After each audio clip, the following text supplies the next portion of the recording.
ours for you. All right, well, it's 3:01. We'll go ahead and get started.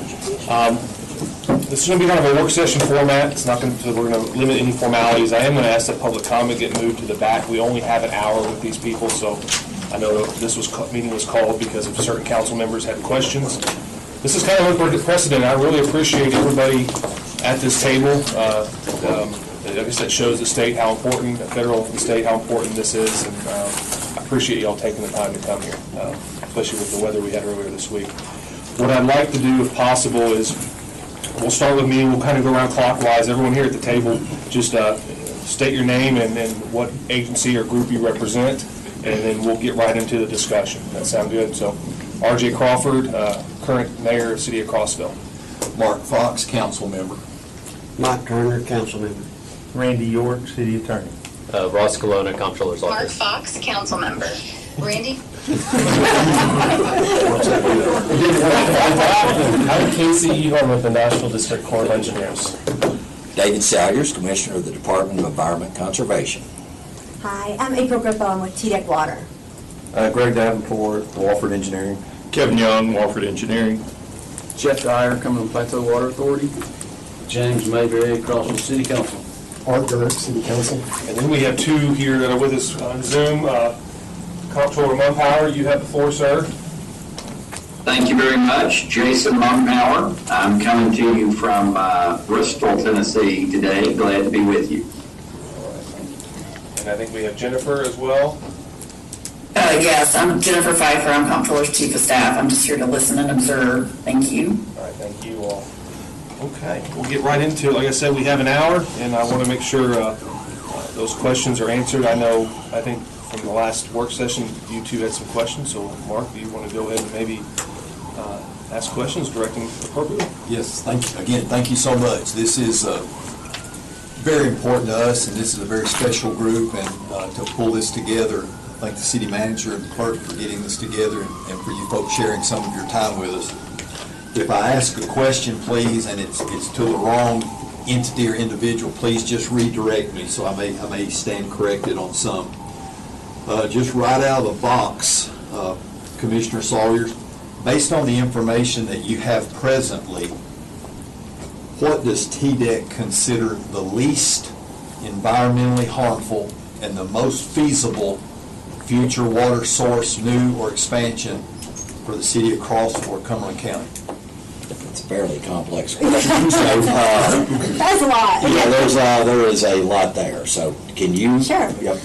Typically, when we make the determination of the least impactful alternative, we have received a suite of alternatives to consider, usually through a permit application. So in this case, we've been working with the consultants on the expanding Meadow Park Lake as a reservoir has a water supply alternative, but we haven't been working on other alternatives at this time. So I guess I don't feel like I have an answer for that because I don't have a list of alternatives that we've considered through one of our permitting processes. Okay, no, ma'am, that is pre-application. An answer. That is an answer. Meeting. So I Okay, appreciate sure. that. So Meadow Park, either expansion or new dam is the focus now. Yes, absolutely. We've been working towards that permitting process through pre-application meetings and have, at this time, information that's met our satisfaction, but haven't yet evaluated that through a formal permit application. All right.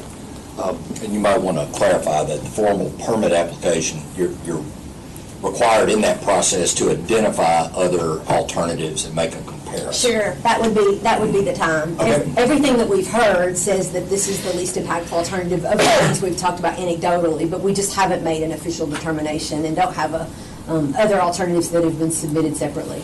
Very good. If Crossville fully completes the permitting and mitigation process and all the required entities, including the proposed potential alternatives, and those all get considered, will TDEC and the Corps, Mr. Ehorn, approve the Meadow Park Lake Dam raising or new dam if all the permitting process proposals and mitigation processes are completed? I can take a swing at this. So we can't make a firm yes or no commitment because there is a process to go through. Like TDEC mentioned, our process also involves the consideration of alternatives to find what's the least environmentally damaging, practical alternative capable of achieving the project's basic purpose. And that's from our regs, it's a big legal explanation, but basically it's making sure that you're impacting the least amount of aquatic resources to accomplish your project. And then there's some legal definitions in there about practicability, which means that it's technologically available, that it is cost-effective, and that it is, what's the third one? I think the third one is that it is, that there aren't like other large impacts beyond aquatics. So if there was like an Indian burial ground being impacted, that may also help make a permit decision just beyond like a water impact. So we go through that process. It's called our 404B1 process. We also go through the National Environmental Act alternatives analysis process. We kind of merge those two. And the outcome of those two processes identify the least impactful alternative that would accomplish the project. So when you're talking about developing alternatives for any project, you have to look at, you have to scope what the purpose is. And so for a water supply project, a typical purpose would be, we have X service area, and we've modeled and we think X, we're at X right now, we need to be at X plus whatever to facilitate the growth we need.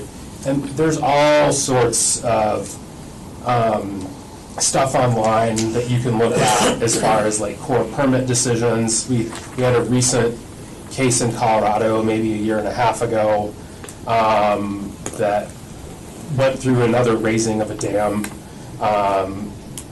Similar to this in many ways, and so I think that would be informative for you folks to take a look at and look at the Corps' reasoning, the court's reasoning, and everything. So that's a great way to kind of wrap your head around the expectations for alternatives and going through to select the least environmentally damaging one. Did that proceed? The Corps actually lost on that project, but that was Colorado, where the courts may not, a court here in Tennessee may rule differently. And there's also not as many environmental advocacy groups there. It was in a national forest. The circumstances were different, but I think a lot of the legal questions would be the same. And I know April will have some things to add there, but I mean, in our process of receiving a permit, much like what the Corps does, ours are for our water quality certification. We go through a process. We take in the application, we get everything right, make sure we understand the alternatives, then we put a draft permit out for public comment. We're obligated to allow the public to comment on that in case there's something we've missed, and we take those comments, and then in the end we make a permit decision, and we issue a permit. That's not to say that we don't get sued after we issue a permit. We just try to go through the process and make sure everything that we do is defensible. Mm-hmm. So I don't know how well I explained that. That's fantastic. Okay. Yeah, very transparent process. Okay, that's a great explanation. I learned a lot what both of you just said, but I want to run the clock ahead. If all those things you just said are met, conditions are met, alternatives are reviewed, environmental impact is thought to be acceptable, is there any reason that from a unknown to us reason the two agencies would not approve the Meadow Park Dam project for Crossville? Again, given all those things you said, I understand the process. So we go through that. No, I'm an engineer. I've heard the project. They came and presented the project to us. We thought it was a pretty solid project, barring some piece of information coming out. I don't know the economics behind the projects. I don't know the cost or anything like that. So, I don't know that. We're basically, our role is water quality certification and then dam safety. We would have our department does dam safety oversight. So that would involve some inspections and making sure the dam is built such that if it failed, I don't know if that's going to be a high hazard, intermediate hazard, whatever it is, but basically safety precautions are taken, have been taken to ensure no life lost. Okay. So at TDEC, our agency would interface with this project in a number of ways. We regulate the drinking water, we do engineering plans review of the drinking water treatment in the lines, the dam safety component that Commissioner mentioned, the ARAP permitting that you referred to when you're asking about this. And if it's helpful to know, we can't make that determination until we have a permit application, but based on everything that we've learned about the project so far, I have not heard any deal breakers that would make me think this is not a permittable project. Okay, oh, great, that's great. And I may have misunderstood this statement from weeks past. Apparently, at some point, TDEC agreed to a lesser mitigation process or involvement, or it ended up being less of an amount than what the Corps had offered. Why was that? The Corps, whenever the Corps looks at stream determinations, they look at it a little differently. They've got a definition that's called like a normal high water mark. So if you're in the field with the Corps of Engineers, this is what area is impacted. And then I think on this particular lake, they considered anything within the reach of the top of the dam elevation that would have transferred back up the stream. I believe that's right. So that was at top of the dam, back upstream. Am I getting that right? So normal pool, behind the lake is down here. So they looked up to this point. The state of Tennessee has a statute that directs us on how we're doing a stream determination. It's either a stream or it's not. We don't even, it's a wet weather conveyance or it's a stream. So our approach was a little different in interpreting that. We had a meeting that came to my attention at a particular meeting, and we went back and re-looked at that, and we made a determination that we agreed with the Corps. Okay, great. Mr. Ehorn, did the Corps of Engineers indicate, or is it your policy that if you have a permit process that's been submitted to you, if there is even another planned permit process going to be submitted, is it true or not that the Corps will not process anyone's permitting process if that's the case? So that is definitely not true. Okay. Are there any follow-ons, or do you want me to kind of talk about that a little bit? Yeah. So we are aware that there are two water supply projects sort of up here in the general vicinity, and one of the things that I am most concerned about as these two projects both move forward is that there will be overlapping service areas, and that the alternatives analysis and the needs analysis for one may conflict with another one, such that, project one says we don't need a lot of water, and so we need a small project, and then project two says we need a lot of water, and so a smaller or even a few small ones aren't viable. That's problematic to the Corps from a legal perspective, I think, because we would hypothetically, if both of those were approved, we would sort of be, working both sides of the equation. And so we do anticipate, there hasn't been a large reservoir project up for permit in a long time, and we're unsure about risk, of litigation risk. We have litigated some projects with the usual environmental advocacy suspects. We've prevailed, and or are in the process of prevailing on all of those, which I think speaks to the Corps and also TDEC's really being thoughtful when we move through these processes. Because TDEC is our partner in the lawsuits in almost all these cases. For good or for bad, right? Yeah. So it's been good. It's been good the last few years, but I think the biggest issue that I foresee with two projects sort of operating in the same general vicinity is that paperwork for one may conflict paperwork for another one, and that's just a very, very easy target for litigation. But there's not a blanket policy that if you have two submitted application processes, that you do not act on either one. That is correct, sir. Okay, great. Does Crossville merging with the Water Authority affect the ability to receive any federal core state grants for Crossville as opposed to if they do not merge? I'll be thoughtful on the answer here. Yeah, that is a little complicated in that there may be. Are you an attorney? You make a good one. I mean,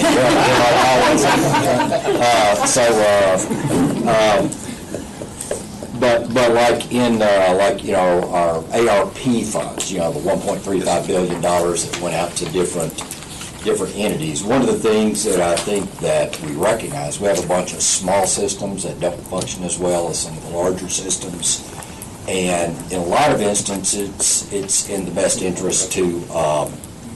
At least something I didn't know. Okay, yeah, SRF. But it's in the best interest to merge on sort of kind of a more regional basis. You gain economy of scale. You have the ability to gain redundancy. Like we're seeing as a result of Winter Storm Fern here. Sometimes you need redundancy. You need those kind of things. So a regional operation, we actually incentivized that in some of the ARP funding. If you move toward regionalization, we put some additional funds up to incentivize that to yield long-term advantages to the water systems. I'm going to let you answer the rest of that. So I'm answering that with respect to ARP and just a general view of how some of these systems could come together to work better. Sure. And we're big fans of regional approaches. Regionalization sometimes gets bonus points on some of our funding criteria when we're scoring different projects. But when we have two disparate projects, it may not be possible to fund those together because not every kind of water supply project may be eligible for the same kind of funding. And so that may be a challenge. And then when if you're thinking about more utilities being part of a regional authority, one thing that some utilities may have better loan terms available to them or principal forgiveness loans if they have a certain ability to pay index, and that's something that we're looking at in other areas of the state. When utilities team up together, sometimes the one that has maybe more favorable loan terms or grant possibilities, they may be the lead agency, so the lead applicant and something like that. So it just depends, but a lot of times it's favorable to team up on projects, but not always. So like in this example, if we're talking about a reservoir project which is not eligible for certain kind of funding, and maybe another regional project which is eligible for certain kinds of funding, it would not be advantageous, I think, to necessarily pair those together. I'm going to just add, and I'm probably going to step out of my lane, and Comptroller Mumpower is probably going to smack me here. It would not be the first time, no. But when you are looking at things like that, so if you got one project that costs $10 million, another project that costs $10 million, and you have the same water need, well, now you got $20 million worth of projects. Mm-hmm. And the ratepayers will have to pay that back. It's really more of a Ross Colonna, Comptroller Mumpower kind of question on the fiscal stability of the units if you had two projects going together. And that's an observation. That's their world. They deal in that much better than we do. And Mr. Chairman, if I think that's a great segue. If I can just add, I appreciate the commissioner's comments, and we have worked together quite a bit. Of course, the commissioner and the Department of Environment are concerned about issues of water quality and all that stuff they're interested in. My office and I are interested in the financial health of utilities. And if any of you have heard me speak at various conferences or things like that, the thing that keeps me up at night as comptroller is the financial health of utilities across the state. That is the most pressing issue we have statewide. And it is certainly the demonstrated policy of the state of Tennessee to pursue regionalization of utilities.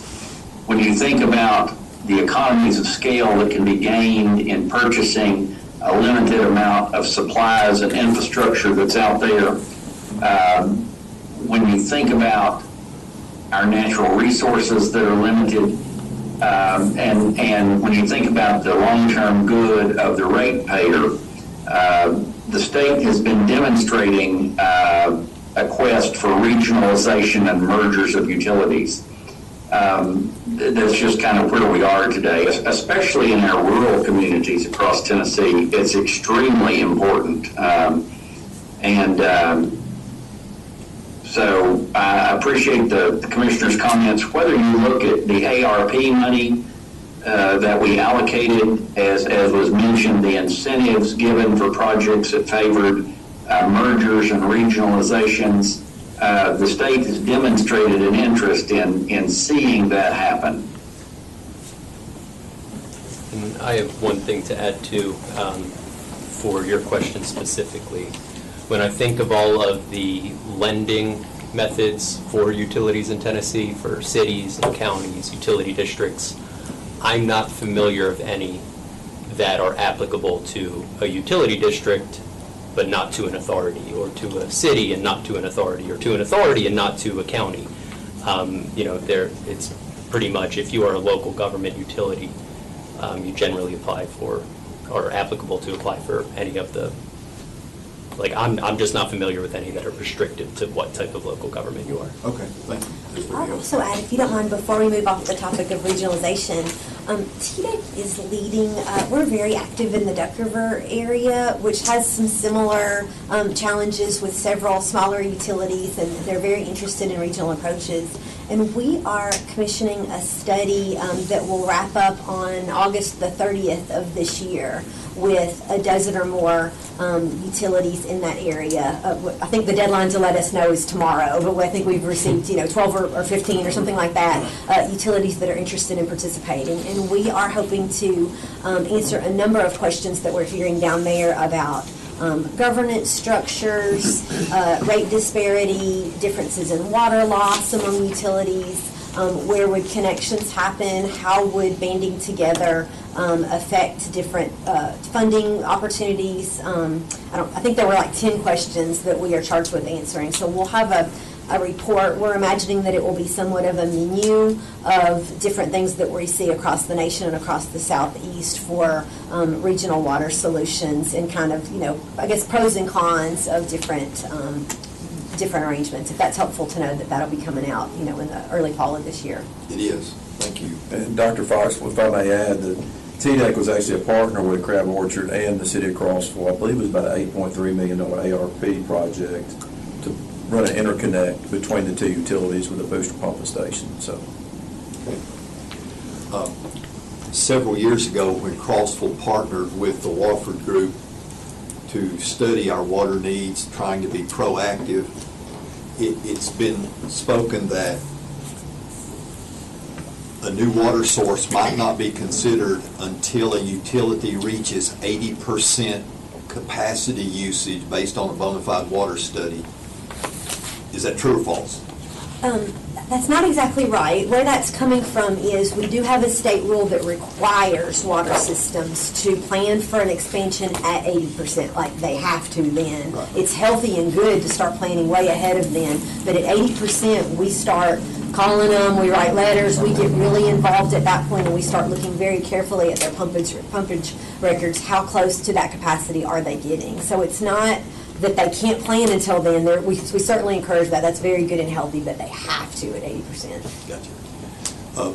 Commissioner Sawyers, would you consider, can you think of any path forward that would allow the city of Crossville to partner with the Water Authority to be eligible for funding and building and so forth going forward without formally merging with the Water Authority? This is where I wish I had my counsel here, where I could talk about what does formal merge mean, or some type of, I think you'd have to have some type, anytime you're dealing with water projects, I mean, you've got big capital investments, long-term paybacks. Yes, sir. I would want some kind of agreement between parties, you may decide, you want to pull out the day after we made it $20 million. I don't, I really don't know that I can answer that question without knowing how you could structure a regional water authority, because they're all going to be structured a little differently. So merger, I don't know how to interpret that. Jeff, would you just succinctly sort of say what's happened at the three folks that have, maybe merged is the wrong word, with the water authority now, so that'll make my question there. I appreciate that. The three that have come on board is a full merge. It's full merge into the water authority. We absorb completely. Those old utilities actually dissolve in name, so it's complete dissolve of those utilities individually. We, as the water authority, can look at partnerships, and we're in several discussions right now of several utilities, even outside of Cumberland County, for potential partnerships and what that looks like. If you are looking at what's best for water payers, mergers completely are where the maximum benefit occurs, not the partnerships. The partnerships still do not give you maximum benefit to the ratepayer. So we encourage more so of a total merger if the goal is taking care of the customers and the infrastructure. Thanks. I don't want to hog all the time, so I've got a few more questions, but if you guys have some questions too, jump in. You're doing great, go ahead. All right. Before we move off I'm not sure if you're going to move off the funding piece or if you've got follow-up questions. No. Okay, but on the funding piece, one thing that's maybe different about Crossville's project is that there are certain, the state revolving loan fund, we are using federal money, and so we're subject to some of their federal requirements. Yes, ma'am. And so they have a list of projects that are eligible and a list of things that are not eligible. And so whether Crossville goes it alone or merges with another utility or joins the regional authority, that project is not eligible for that state revolving loan fund. So I just want to, I know we're talking a lot about funding, and in almost every other water supply project, there's pros of regional approach, and obviously you heard from Comptroller Power and Commissioner, we're both very encouraging of regional approaches, but in this particular case, I just want to make sure that y'all understand. Which project are you talking The about? reservoir project. Actually, recently I did have conversations with EPA leadership at the region level, and they said they would actually, be more open to including that now. That's as a result of the federal administration change. So let me be clear. You sort of lost me when you talked about this project wouldn't be eligible. Are you specifically referring to the Meadow Park Dam project? Yes. When we met with the Meadow Park Dam project a year and a half ago, 2 years ago, at that point in time, there was a list that these raising a dam is not eligible. And that's somebody calling Kevin to tell him that it maybe it is. Right?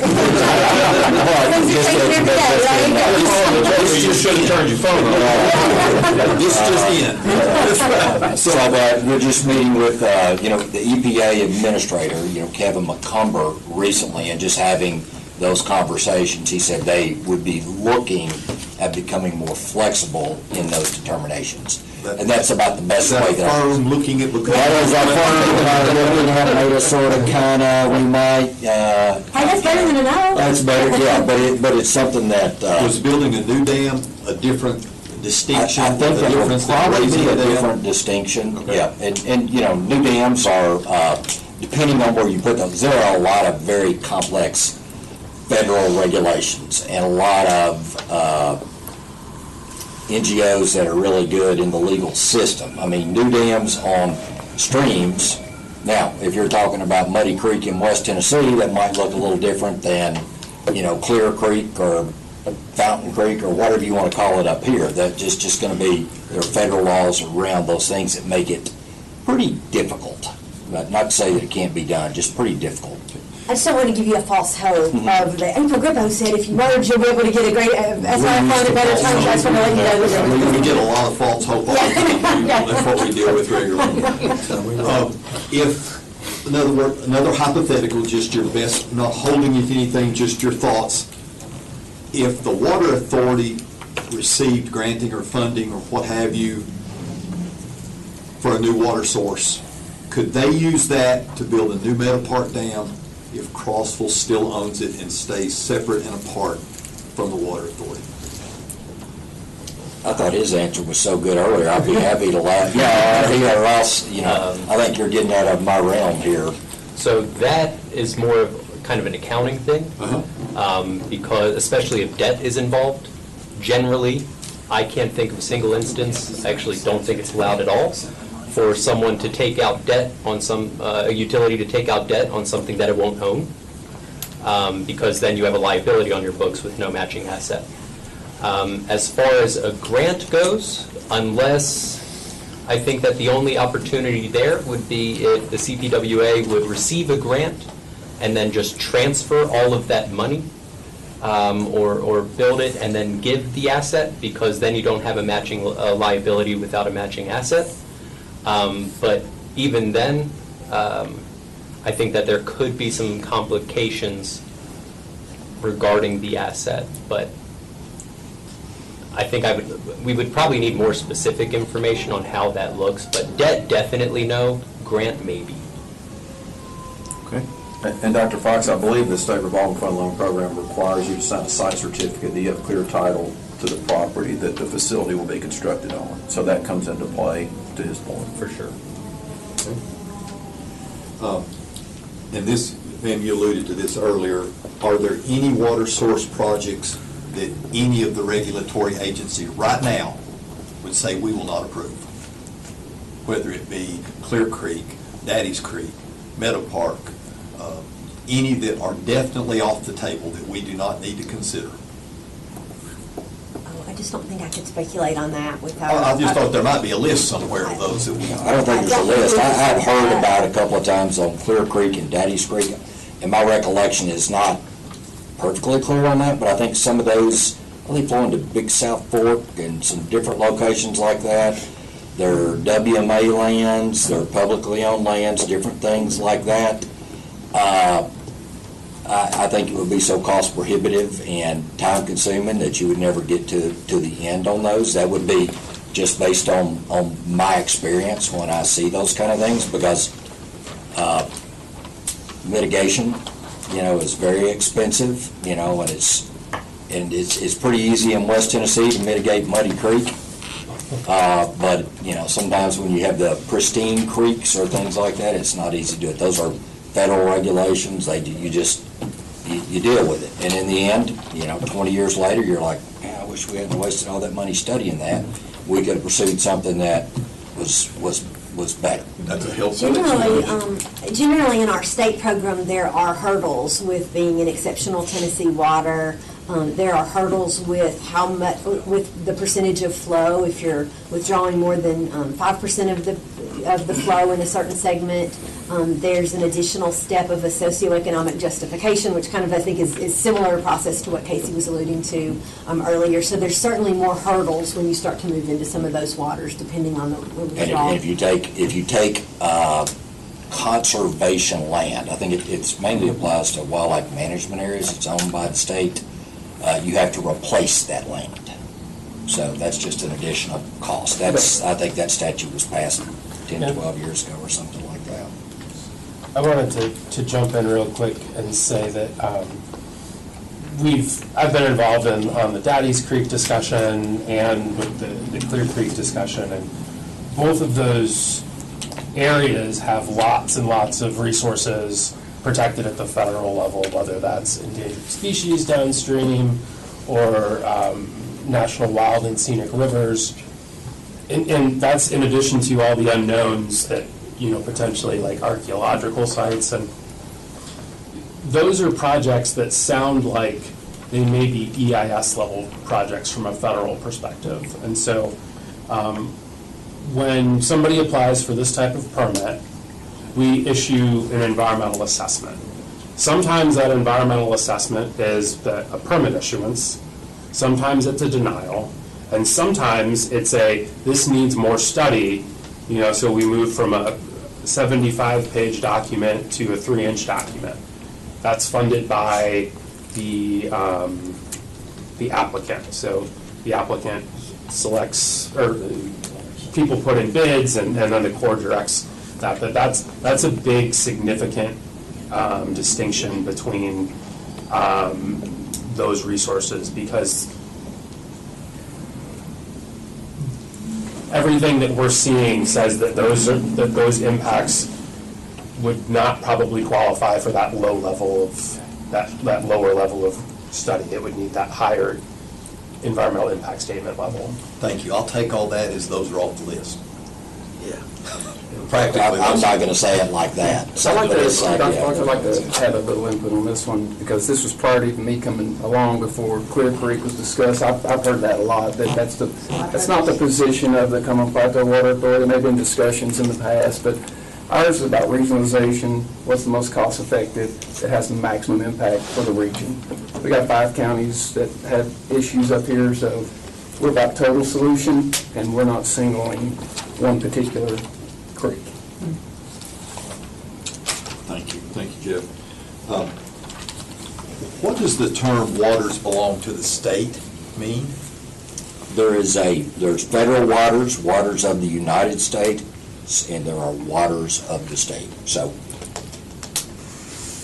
you don't know how complex this question is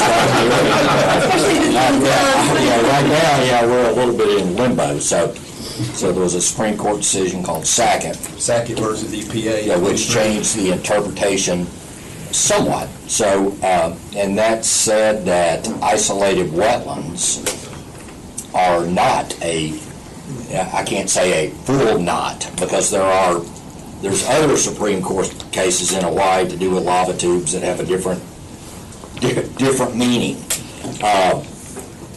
And I'm an engineer, I'm not an attorney, so but so there are certain wetlands that are separated from streams and wetlands along the side of streams and things like that that are isolated, that are waters of the state.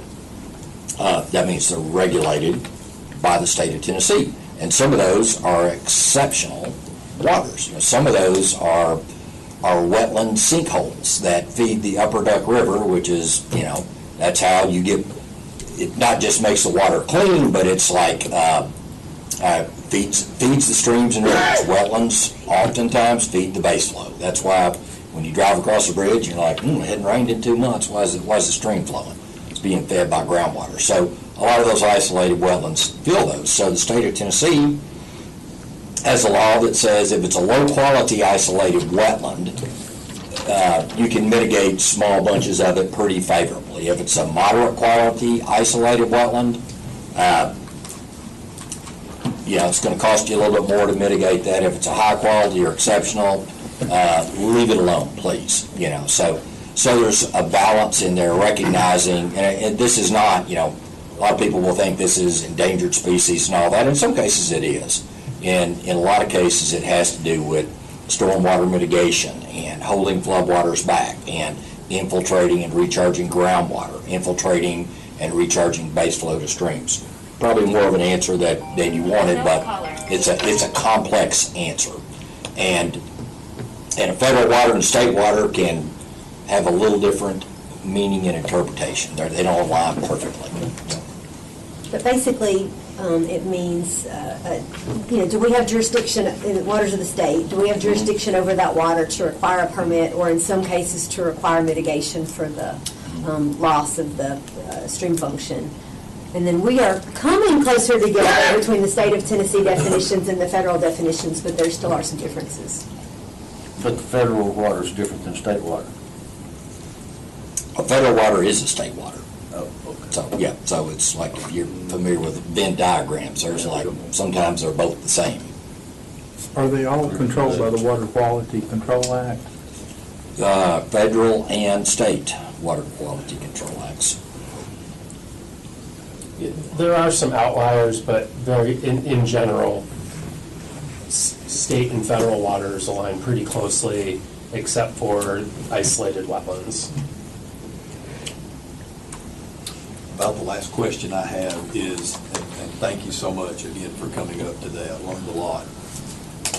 With your experience of regionalization in other places, what's been the impact of a utility who provides water service outside of their geographic boundary, and the need for them to withdraw that provision of service outside their geographic boundary once a water authority takes ownership of those outside geographic boundaries, and then they're charged with providing the water. Has that created any difficulties? What's been your experience with that?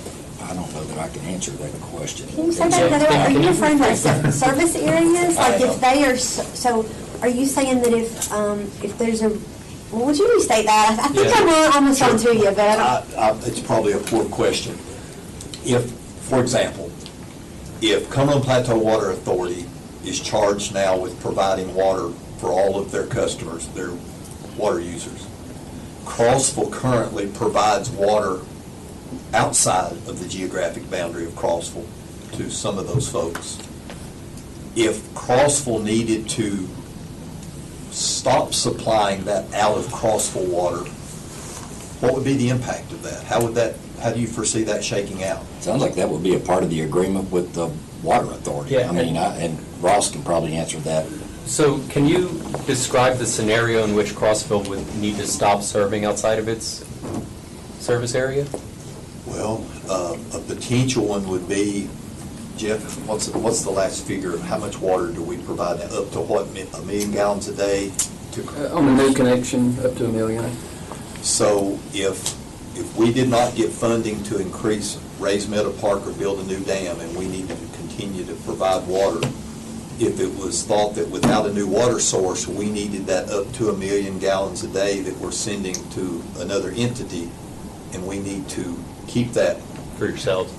Yeah. Are you under a contract? We have a contract to supply water to them, yes. But even if the contract didn't exist, you wouldn't, then CPWA would have no water to sell. So then you'd have a utility that can't provide water. Wouldn't that be, because we're looking at an instance, I'm thinking of the one in East Tennessee, I can't remember its name. They were about to not be able to buy water. It was a private utility. They were not about to be able to buy water to sell to its customers. And that was like a public health issue. And so they have to be allowed to, if you historically, now, Crossville would be within its rights to say, we're not going to allow you to go from 1 to 2 million. Historically, we've always sold you 1 million. You're now asking for 2. We're not allowing that. But I think if it's getting to the point of trying to go from 1 to 0, we're dealing with a... I would say that's almost unprecedented. I can't think of a similar case. Yeah. Unless the purchaser had another alternative. Because what if a utility just said, we don't want to operate anymore? What if a utility just said, we're not going to run, we're just going to stop. We're going to shut the doors, we're never going to treat the water again. There's no more water for the town. Is that a TDEC issue or a health issue? I think that'd be on several levels. I will say, in something like that, the Commissioner of Environment, under our Drinking Water Act, has very broad powers of emergency, and I think that would be an emergency. I'm not aware of something like that. I doubt it's ever happened. I'm going to here's what I think Because that's a similar scenario if the utility's like, well, we can't provide water anymore because we're not being sold water. I just don't think that would... I've never encountered it.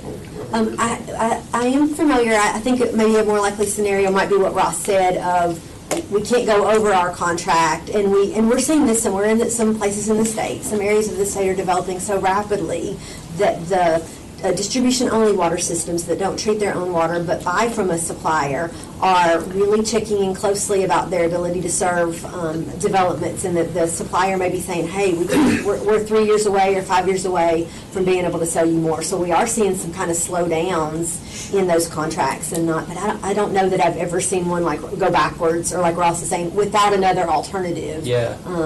I would even venture to say, and I don't have the statute in front of me, but I would venture to say that that's when the Tennessee Board of Utility Regulation would get involved, the T-Board, because, that action to stop serving, essentially what you're doing is just stop serving, you're going to stop serving a customer just 'cause, and I don't think that, right now you couldn't point at a house and say, we're going to shut their water off because we want their water to sell to someone else. You can't do that. And that's effectively what you would be doing. That customer just happens to be really big. Well, no, I'm not saying the entity would want to do it just because. Yes. If 10 But years if you're from running now. out of capacity If for 10 years yourself, from now, can you say, and hey, we we have don't not have been capacity approved for any you? new water source, as the population grows and we need more water, and we don't have a new source to obtain it from, it would appear that the next logical source was to decrease what you're sending out of our primary responsibility. Yeah, but then you would, I mean, let's instead not say CPWA, and let's say that you had a neighborhood of 2,000 homes, and you said, we're going to stop serving this neighborhood, so now we can start serving the other neighborhood, or we can start serving another factory.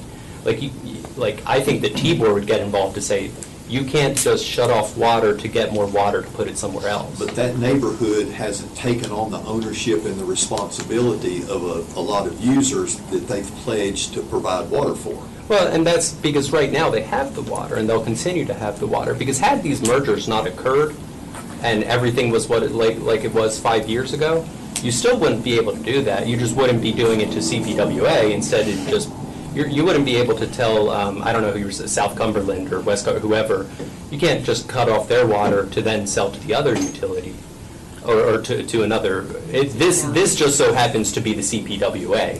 I'm just saying let's remove CPWA and insert any entity into that field.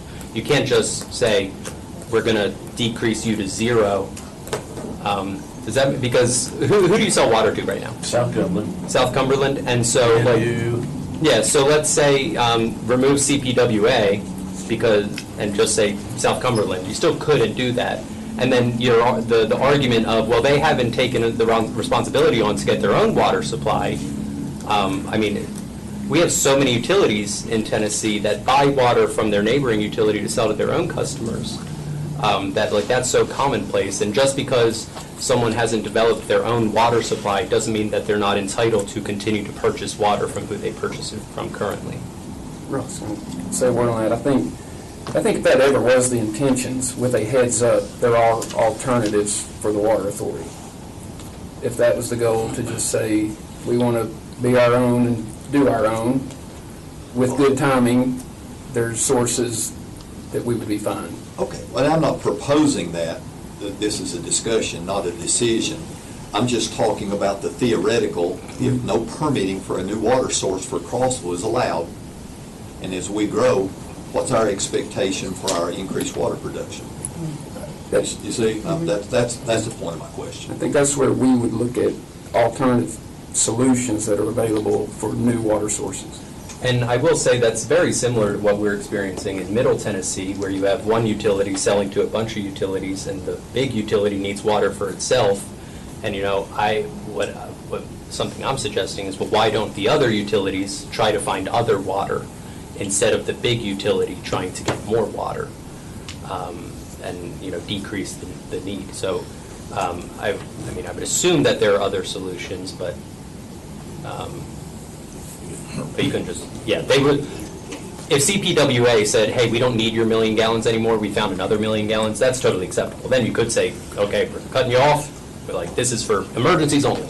Well, I mean, that happens. Sure. But if they don't have anywhere else to get their 1 million gallons, I don't think it would be tenable for. Okay. If I could say something, it would be on short order, a chancellor up here, and this has happened on occasion, like with Renegade, where there's been immediate restraining orders that there's no judge that's going to keep people without water. Okay, we're down to about 10 minutes. You're good. Mike, did you have anything? Well, Dr. Questions? Dr. Fox's question, and most of my questions are for locally. I'm trying to make common sense of, sometimes you can't make common sense of. Ever since the water authority, water's been talked about, I was fire chief then, Mayor Graham has said 1,000 times that Crossville is its own water authority. That's all there, and they are their own water authority. In Cumberland, CPWA now is the largest one in the county, according to the Crossville Chronicle, but CPWA buys water from the city of Crossville. So, kind of living on this mountain is a negative. If all of our water runs downhill and we can't keep none of it, that's, you know, that's sad, because all their water's running somewhere else, they're using it. But I've always heard that Clear Creek, Daddy's Creek, a hard no. That's all I've ever heard, not from any one source, but what I've always heard. That's a hard no. So if those two things are a hard no, the other alternative is a man-made lake. Well, It's not, there's other options. yeah, well, that's why, decisions I want to make is being educated, you know, with facts. That's the way I like to make my decisions, is from facts and stuff. But, you know, if Crossville needs water in Cumberland County for the next 50 to 100 years, you could say 50 easily. But like I said, my questions are a lot, it's going to be locally, and what's best for our people. And I want our people, our ratepayers in Crossville has paid for all of this, all their equipment, everything. I want them to have a voice in that, have an opinion, because, you know, people said, well, we'll elect you to make decisions. Yeah, we do make decisions, but when it comes to a big decision, I think the people should have a say-so in it. You could say taxpayers or ratepayers, but, you know, Crossville has millions of dollars worth of assets, where the smaller utility companies that's in the county, maybe one had a couple of backhoes, a couple of dump trucks, 5 or 6 people. The assets would still go with the customers. I understand. The customers wouldn't lose any assets. Well, not necessarily. But neither here nor there. The Crossville City residents paid for everything, and then, you know, you move it to another entity. And the city residents who are the water users, and so the water users are the one that paid for it. Exactly. And so it would follow them, all of the assets. Just because we're getting close, just to kind of maybe give a 30,000-foot perspective so you can kind of see the conversation we had here. We obviously are going to have a water issue. We're well aware of that. Nobody can deny that fact. I think the solution that has gone back to before you were mayor, Mayor Graham and Ford, I think, Tim, you can say how many years back, the conversation was the dam was where we were going to go, right? That's been, what, 15 years? Or are we close to 20 now? Longer. And now we're at a point now where this council is going to have to be making some decisions. So we've come to a pretty clear idea on what that cost is going to be if we move forward with the dam. It's about $50 million. And so now that we've kind of played that out, that $50 million is going to be a substantial increase on the ratepayers. We're talking 140% increase year over year for multiple years. I think people don't understand that. So my fear is, I've always been all about keeping taxes low or trying to avoid raising taxes. This is a rate pay, right? So it's a similar thing, just a different account. Is that's a good way to have all of us on council to be found or not found somewhere in Morgan County if we make that. But Mayor, if just one second, let me finish real quick here. So my thing is that if we move forward, what is the best avenue? My thoughts, scale economy, being a business guy, is we go from 14,000 ratepayers paying that to where it's close to 32 if we join the CPWA. That's one option. That would lower that burden. The other option is getting state and federal money to help offset that cost. And so what I've heard in the 2 meetings that I was in Nashville is that there may be pockets of money either at the federal level or the state level or a combination thereof, but that there was a caveat that for that to happen, this regionalization approach needed to happen, which would mean the city would have to move into CPWA to get access to that money. And my thought process is if I'm able to save the citizens of Crossville a substantial amount of money as ratepayers to the water by moving over our water and sewer assets into the CPWA and not have a substantial increase in their costs, I'm willing to fall on that to keep people from having to pay. Because I think the conversation is we don't want to lose power, we don't want to give up assets, but I'm willing to forego that if it keeps 140% increase over the next 5 years, because essentially, if we were, as council, to do that, we're going to be giving a massive tax increase on the ratepayer side, water side, but it's still a massive tax increase. And when people don't realize that, that's my only interest in regionalization, is finding pockets of money and to help keep the costs low on the citizens. And there's a lot of people outside the city that are also ratepayers in the city. So that's kind of, I think when Mark's given some different, and if I misspeak, let me know, some of the conversations, hypothetically, if we were, how do we run through some different options? That's right.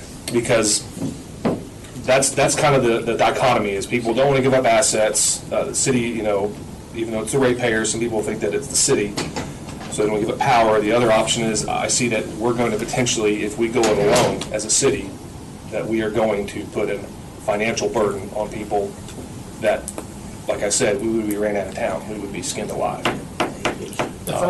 So that's kind of where I think he's trying to ask. That's why he's asking hypotheticals, because we even heard pipelines from Little Emery may be an option, because at one point, a pipeline had money and the dam didn't, which I think that was, 3 or 4 years ago? Wasn't there some ARPA money that a pipeline was available? I think the pipeline may have been even under the Haslam administration, some money that was put in there at the end of the Haslam administration.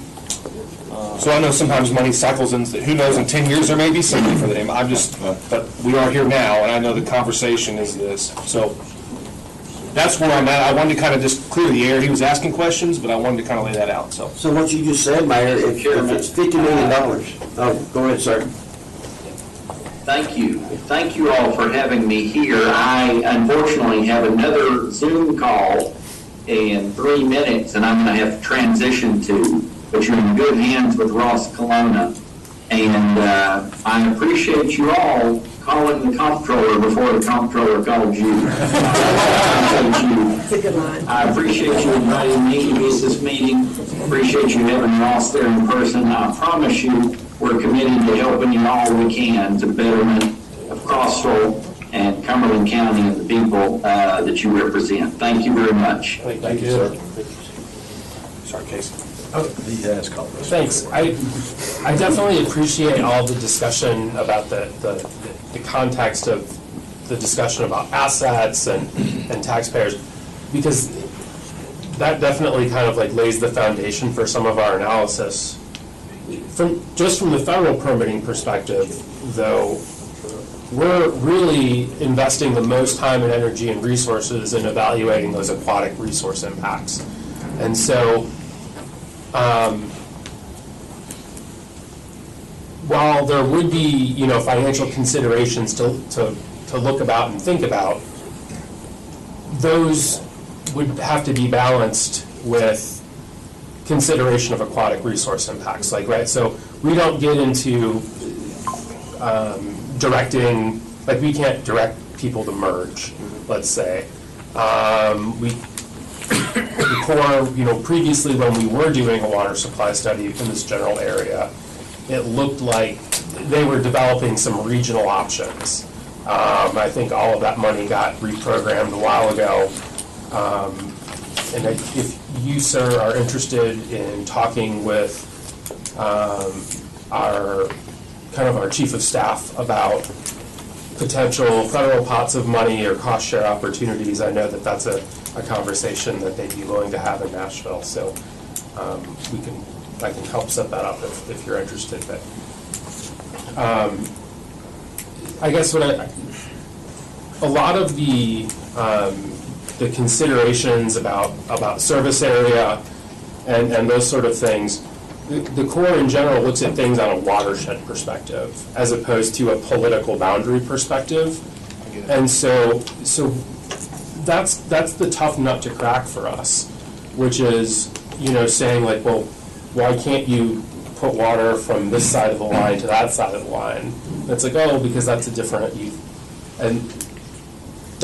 utility district, or that's a political boundary, right?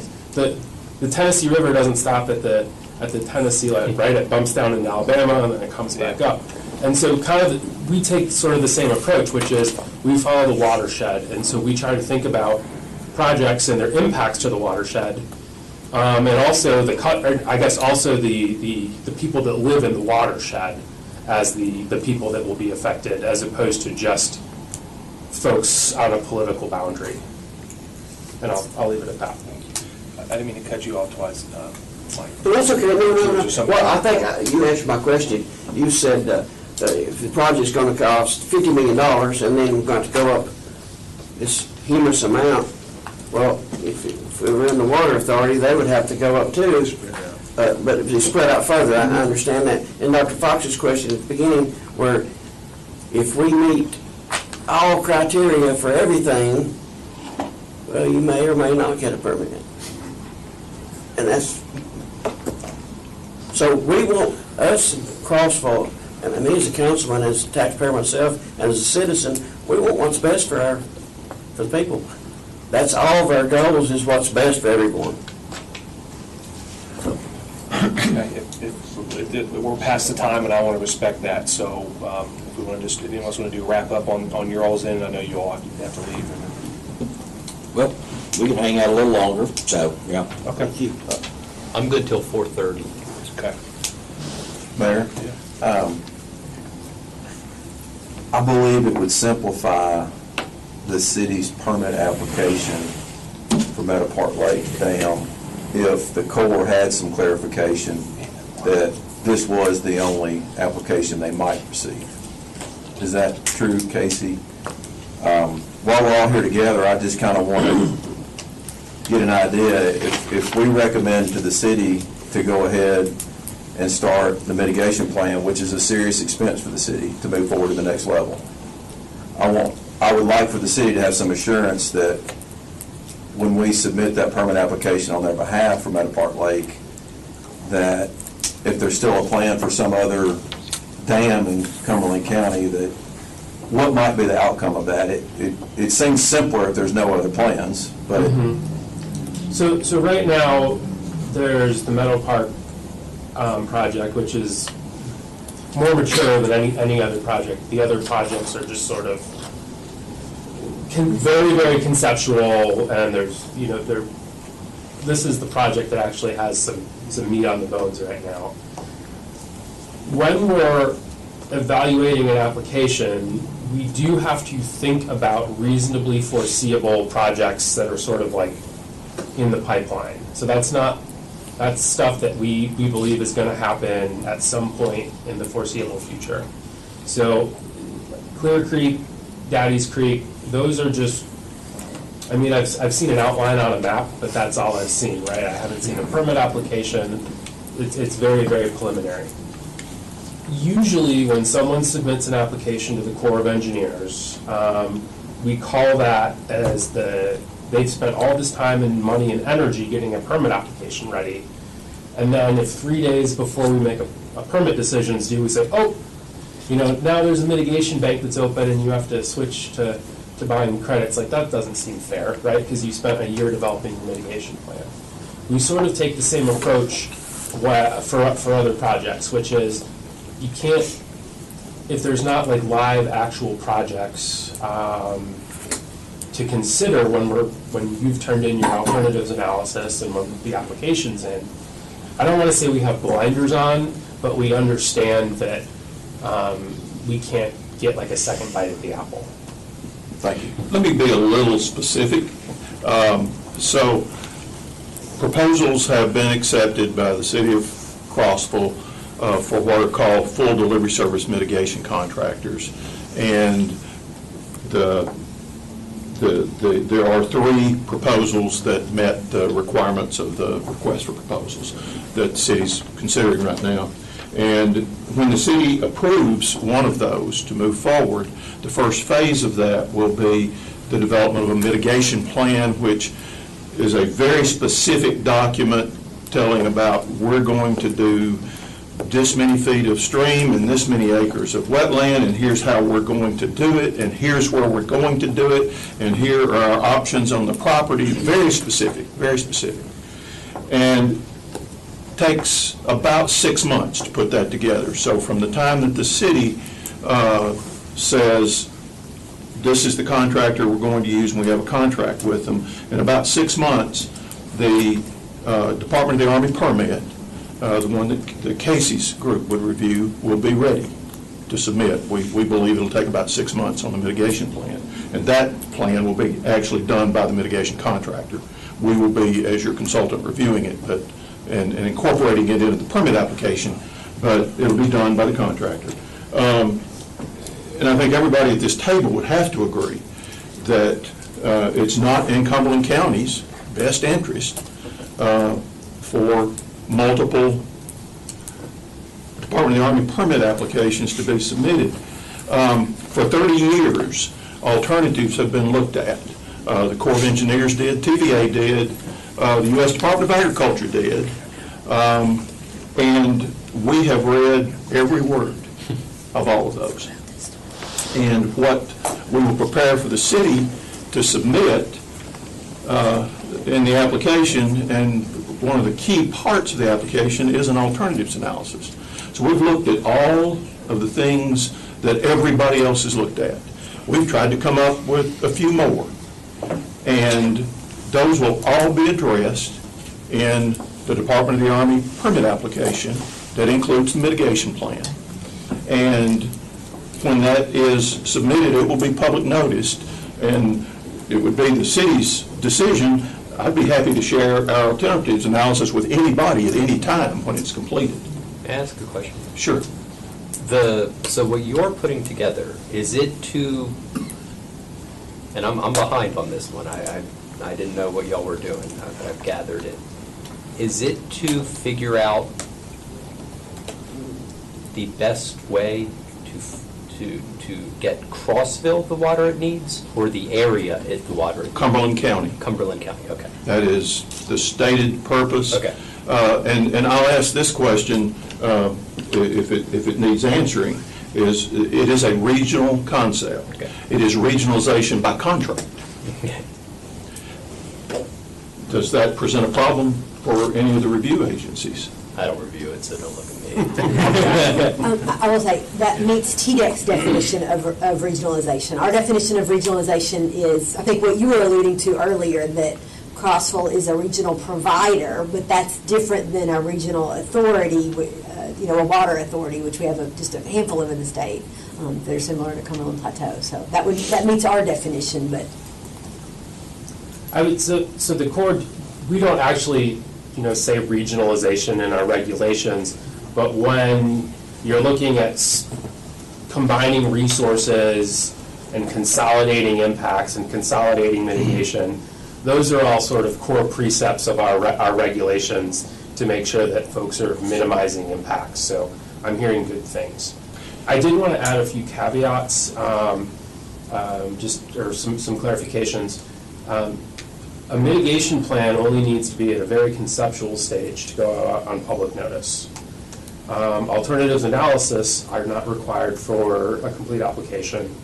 What is required for a complete application, and the threshold for complete application is ready to go out on public notice, is a statement that the impoundment will comply with the State Safe Dams Act. And so there's always a little bit of the federal language and the state language don't exactly merge, but that's usually the biggest piece of heartburn. People say, like, well, I don't want to invest X amount getting to a mature design stage if I don't have, assurances that this is going to be. And just to stay specific, the preliminary, there was an alternatives analysis performed on how to raise Meadow Park Lake 16 feet. And the firm that did that, this is what they do for a living, they design dams. And they have told us that based on their preliminary design, that they would provide that statement. Great. So, that's not a stumbling block for us. But having done this before, and I agree, you have stated the regulations as they are. If we don't have an alternatives analysis that is acceptable, completed, we really don't have any business submitting the initial permit application, in my opinion. That's what I would advise Crossville. So with coming back to where I wanted to get to, if we all agree that multiple project or multiple Department of the Army permit applications for different projects are not in Crossville's best interest. And the fact that we have done, we were about 80%, 85% complete with the alternatives analysis, but we've identified all the alternatives that we're going to put in that. If there are other alternatives that we need to be looking at, we would like to know what they are so we can include them in our alternatives analysis. So in order for us to move forward, if there are other alternatives that, and if the city authorizes us to share our draft alternatives analysis that lists the alternatives that we plan on putting in the final permit application, we'll share that. And if there are other alternatives that we need to consider, we will do that. If your alternatives analysis is at 85%, it may make sense to pause on that, go out on public notice, and see if other alternatives are identified during the public notice process. Just throwing that out there. No, I think that would be an excellent idea. And that would be legally binding as well as, it would be better than some informal share of something, to give the public a chance to comment on it, not just whoever we deemed to send it to. Yeah, so if somebody turns in an alternatives analysis, the purpose of a public notice is to give the district engineer, my boss, Colonel G, enough information to make a permit decision. If folks write in and they say, I don't think the city has studied this area or this area, we're probably going to come back and ask those same questions. So it's an information gathering process. Casey, can I ask a question about this? So is it possible that there are alternatives if the scope covers a larger geographical area? Can you ask that a different way? Well, if the study shows the alternatives for just Cumberland County, but if CPWA is considering more of a larger scope or larger impact, wouldn't that change the alternative perspective? I think we look at the project in front of us from the applicant in front of us. So if the city or whatever has a commitment to its ratepayers, right? That's what we look at. We don't force the city, like we don't force Target to plan for Walmart or vice versa, right? And so it would be sort of the same way. We look at the projects as they come in. We take their needs statement. We try to take the needs statement at face value. And so we sometimes have a lot of questions about the needs statement, but because that drives the alternatives. But as far as like the geographic scope, we wouldn't make somebody. We can't force somebody to sell water to somebody else. Yeah, no, just from my discussions with utilities outside of Cumberland County, there's similar problems beyond just Cumberland County. Yes, sir. And bigger problems. And so that is kind of, and again, I'm kind of echoing from a similar issue that we're experiencing in Middle Tennessee, that I think y'all are going to do an incredible job, and I don't doubt that you're going to be able to look at Cumberland County, figure out what's best for Cumberland County. But, you know, my heartburn with what's going on down not so far from us is, what if we increase the scope more? And what if you were able to say, hey, you are selling this water to them? You know, and that's where the comptroller's office is looking at this from, is because my job is to make sure that your ratepayers, not your citizens, that your ratepayers and your ratepayers are getting the cheapest and best water.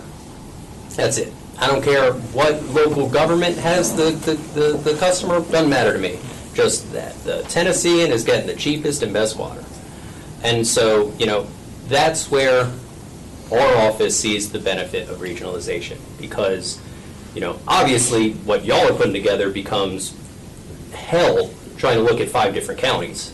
Where do you stop the scope? Right, and where do you stop the scope? It just looks at that way it goes from Bristol to Memphis. Right, and so but, you know, if we can, you know, maybe branch, and I'm not saying that y'all need to do this because I think that y'all are going to do an incredible job, But it's just, if it were from the CPWA perspective, and it's like, okay, well, now we can look at a solution from a neighboring county. You know, maybe there's some, and I don't know, I'm not from around here, I don't even know where Daddy Creek is. But I'm just saying, from a purely practical standpoint, everything on paper, that this is just what we are concerned with.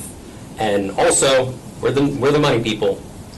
Go ahead and tell you that a utility with 12,000 customers versus 32, whatever, I don't know the numbers out there, the bigger one is doing better. It's just, I mean, that's just the way it goes. And you probably can get more favorable debt. Because if the number right now is 50 million and we're just kind of throwing that out there, it's a lot of money. Not as much as how we're looking at, not so far from us. I'm still mad about that, by the way. But $50 million, I mean, even if it's half, you know, just like 2 points on an interest rate, a lot of money. You make a very valid point. Time is a factor, and decisions take time. And we work for the city of Crossville, and we work at your direction. If you tell us to share something with Jeff and his group, we're happy to do that. But we're 30 years into this, and Lots of money. and lots of money, and not a drop. not a drop of water. Yeah. And the more, and with all due respect, the more we change the rules and we change the game, the longer it takes. So I don't think I think what this gentleman said is a great idea. And I think we can work with Jeff to come to that effect. But I would highly suggest you go on parallel paths here. Let's go ahead and try to get something done at Meadow Park Lake, and let's keep moving along while we discover these other things. Because I can promise you, when we start working together on all these things, there's going to be these other layers we're going to unfold. Well, what about this? You know, one of the problems with water transmission is it's not power. It costs a lot of money to move water, and you got to get it up over mountains. And so regionalization is a great thing, but you've also got to look at where the water's coming from and where it's going, because that's electricity. So all these factors come into play, and I would highly advise you not to get sidetracked with that. That's all I'm asking you to do. We work at your direction, and if you tell us to go off on a different path, we're happy to do that for you, but it might make some sense to push these together. And we can always submit some type of addendum to the permit or a new alternatives analysis down the road if that's what's chosen to do. But it is going to complicate things. Can I ask a question? As we proceed down this path, I'm wondering two things. Number one is, in the event that there is a merger with the city of Crossville with the water authority, will that delay the permitting process so that you have to get new studies under the new names and do that kind of stuff? Will it slow it down? The second question is, there's a provision in the city charter that says that none of the property at Meadow Park Lake can be sold, that kind of stuff, without a referendum. And I'm wondering what effect that provision has on the permitting process. I'm assuming, for example, that at some point there may be a deed of trust or a mortgage or lien or some such, I don't know.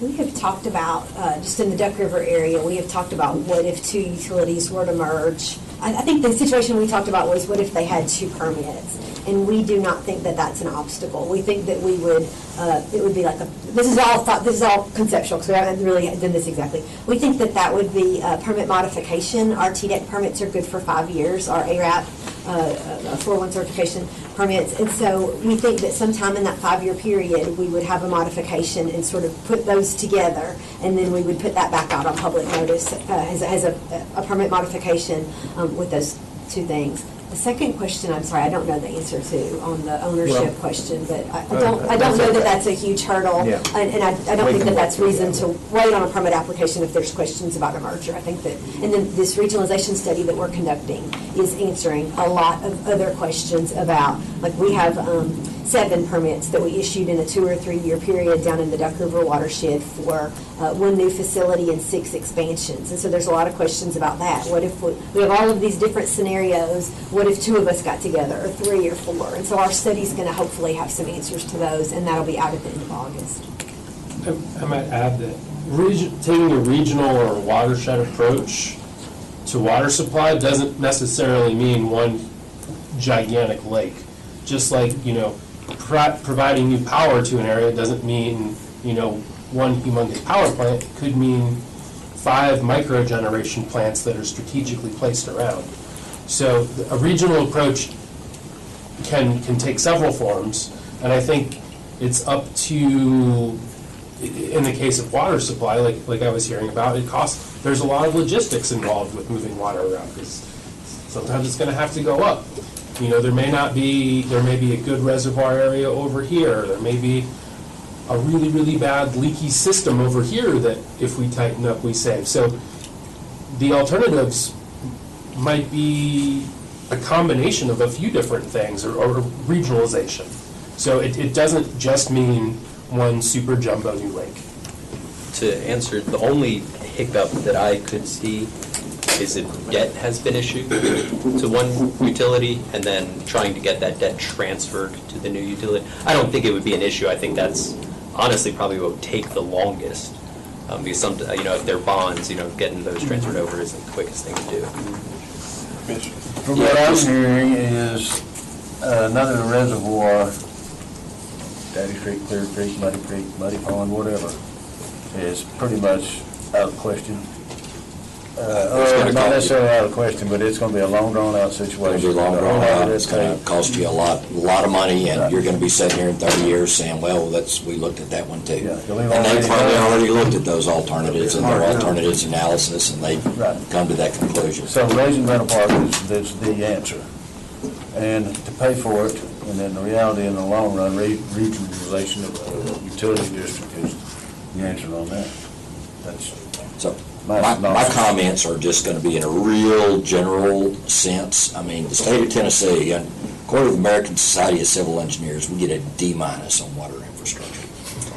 And that's not too different than other states, because this is one of these things, you make these huge investments. It's underground, out of sight, out of mind.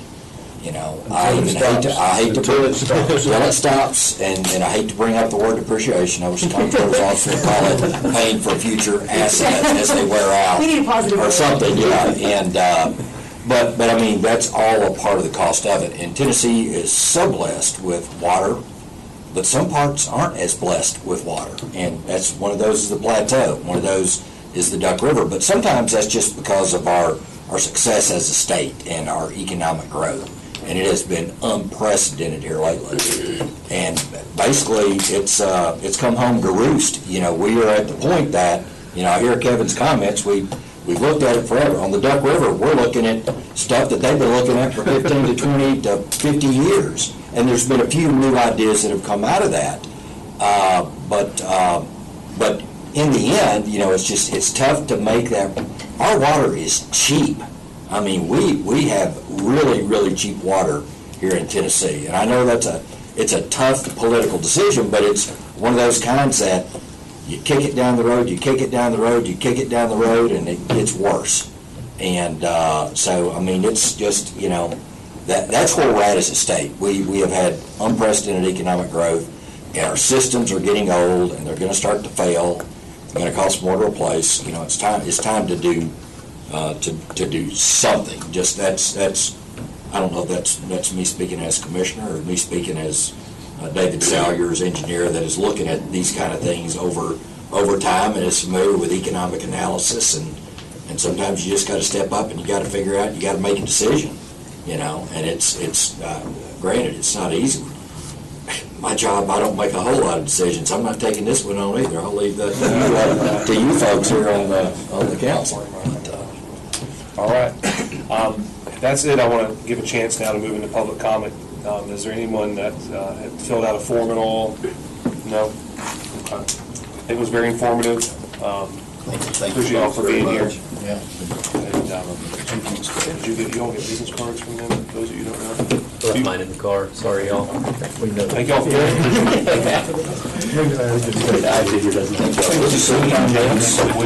All right, good to see y'all. I got that.